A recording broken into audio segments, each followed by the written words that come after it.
this responsibility basically is NBR. Sir If NBR is not doing it, then you should point out to them that তোমরা করো। Sir এটা একটু বসুন। আসসালামু sir. হ্যাঁ, আসসালামু আলাইকুম স্যার, কেমন আছেন স্যার? আছি আলহামদুলিল্লাহ, আপনি কেমন? স্যার ভালো আছি স্যার। আমি আপনাকে একটু আগেও বলেছিলাম এখানে একটা সমস্যা হচ্ছে, হয়তো আপনার অফিসটা একটু বুঝতেছে না। ইউ সি, নর্মালি আমরা যখন ওয়ার্ক পারমিটটা দেই, জি স্যার। ওয়ার্ক পারমিট বিডা থেকে যখন আমরা রেকমেন্ড করি, জি স্যার। তো এনএসআই এর মেন জবটা হইলো to look at it from a security angle, G sir. that whether these people have any security risk or not, and আপনারা আপনার ক্লিয়ারেন্স দেন। ট্রেডিশনালি এটাই হয়ে এসছে। জি স্যার। আর আমরা করতেছি কি, আমাদের একটা লেড আউট পলিসি না থাকলেও আমাদের থার্ড পার্টি যারা অনেক জায়গা হয় কি, স্পেশালি আপনার সফটওয়্যার কোম্পানিগুলিতে, তারা এখানে কন্ট্রাক্ট, গভর্নমেন্টের কন্ট্রাক্ট, অন্য কন্ট্রাক্ট পায়, তারা কিন্তু as workers they bring in not direct work permit people হিসাবে, they bring in as contract workers.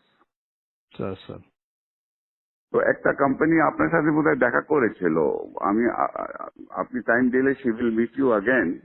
হ্যাঁ স্যার, আসছিল স্যার। হ্যাঁ, আসছিল স্যার। তো ওটা আবার আপনি বলেছিলেন আমরা রিভিউ করে পাঠাইতে, আমি হোম মিনিস্টারকে বলে আপনাদের কাছে রিভিউতে পাঠাই দিয়েছিলাম।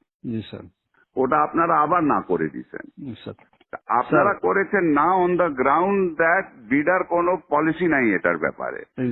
ওটা তো আপনাদের দেখার ব্যাপার না, পলিসি আমার আছে কিনা, that is not, you see whether the security clearance আছে কিনা, whether they are security or not secure, ওটা তো আমার ওয়ার্ক, আমি হোম মিনিস্ট্রির সাথে বিডা বুঝবে। স্যার ঠিক আছে স্যার। এখন স্যার আমি দুই একটা আসপেক্ট একটু আপনাকে বলি। হ্যাঁ, যে লোকটা ভাড়া দেখাচ্ছে 30,000 টাকা, বাট সে 3 লাখ টাকার বাসায় থাকতেছে, so he is not paying tax because he is showing 30,000 টাকা হাউস রেন্ট। 2,30,000 টাকার যে বাকি যে 3 লাখ টাকা যে বাসা থাকতেছে, যেটার জন্য এডিশনালি সরকারকে পে করার কথা, সে তো সেটা করছে না স্যার। তো এটা দেখার দায়িত্বটা কার? যে লোক, হ্যাঁ স্যার, এখন যে লোকের বেতন হচ্ছে অরিজিনালি 10 লাখ টাকা, সে দেখাচ্ছে 2 লাখ টাকা, বাকি 8 লাখ টাকার উপর ট্যাক্স ফাঁকি দিচ্ছে। এটা দেখার দায়িত্বটা হলো এনবিআর। এনবিআর ধরবে, তো এনবিআর তো ধরতেছে, এটা তো এনবিআর যে ইন্টেলিজেন্স আছে তারা ধরতেছে। না, ধরছে, অনেকগুলিকে ধরেছে, অনেকগুলিকে ধরছে, এয়ারপোর্টে আমরা আটকাই দিতেছি। স্যার, যে লোক আগে আসছে সে 8 লাখ টাকা বেতনে ছিল, এখন সে 2 লাখ টাকা বেতনে এখানে চাকরি করতেছে। তো বিদেশিরা এত দেশপ্রেমিক তো হয়ে যায় না যে আমার দেশে 8 লাখ টাকা বেতন ছিল 2 লাখ টাকা কাজ করবে। সুতরাং আমাদেরকে তো এগুলো যখন অবজেকশন দিয়েছি, তখন সে তার বেতন আবার বাড়ায় 6 লাখ টাকা করেছে স্যার। তো সাম পয়েন্ট ওটা ঠিক আছে না, এট সাম পয়েন্ট এটা তাহলে আমরা বসি, let us sit down with NBR, everybody আমরা বসি, কিন্তু point is this responsibility basically is NBR. Sir, if NBR is not doing it, then you should point out to them যে তোমরা করো। স্যার এটা একটু বসুন।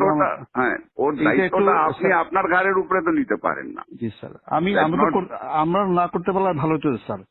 তবে এই প্রসেসে আমরা সরকারের রেভিনিউ আনে বড় একটা অংশ রেখেছি। না, এটা ঠিক আছে, এটা আমরা একটা তাহলে মিটিং করি, আমরা আপনারা মিটিং করি, কিন্তু এই কেসে তো this is not the case. এই কেসে স্যার একটা কোম্পানি যখন একটা লোক আনে, তখন তার একটা বেতন ধরে যে তার এত টাকা বেতন, এত টাকা ধরে করবে, সেই হিসাবে যদি আবার থার্ড পার্টিকে দিয়ে দেয়, তাহলে এটাকে বিডিআই একটা পলিসিতে আমাদের দিয়ে দিক যে না, ইচ্ছা করলে সে আমি 2,000 টাকা, আমরা we have been giving this for a long time. হ্যাঁ, আমি আপনি তো আমাকে সিকিউরিটি ক্লিয়ারেন্স দিবেন জুবের স্যার। আপনি এখন যদি পলিসি ম্যাটারে যদি NSI is going to say you have to dictate policy to me, then তো it is going to be very difficult. Sir এটা একটু বলা উচিত স্যার। তাহলে আমরা সিকিউরিটি ক্লিয়ারেন্সটা তাকে, সে যে বিদেশ